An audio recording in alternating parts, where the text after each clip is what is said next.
को हंगामी बुनियादों पर काम करना होगा, बिल्कुल पाकिस्तान एयर फोर्स की तरह, जिसने दिन रात की मेहनत के बाद खुद को इतना ताकतवर और इंतहाई तजुर्बाकार बना लिया कि भारत को नाक चुने चबवा दिए।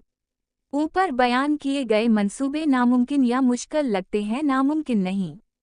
पाकिस्तान को अब हकीकी मायनों में मुल्क की तरक्की पर शदीद तवज्जो देनी होगी। तरक्की के दो ही तरीके हैं कि तवानाई और पानी के माखज़ बनाए जाएं, वरना अगर यूं ही ढीले ढाले अंदाज में रविश रखी तो फिर बहुत देर हो जाएगी। इन तमाम मंसूबों की तकमील बला करप्शन की जाए। इसके लिए AI computerised investigating and judicial system बनाया जाए जो सेकंडों में एक पैसे की करप्शन को भी पकड़ ले और मुल्जिम या मुल्जिमों के नाम बयान कर दे।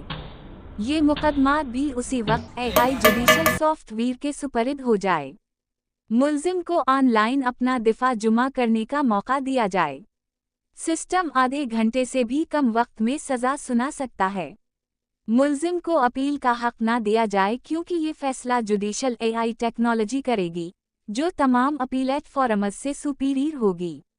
ये खुदकार निज़ाम एक खुदकार तरीके से उन मामलात की समाअत को सिविल या क्रिमिनल कोर्ट के सर्वर को मुंतकिल कर दे जिसमें कानूनी पेचीदगी या फैक्चुअल गहरे मसले हों।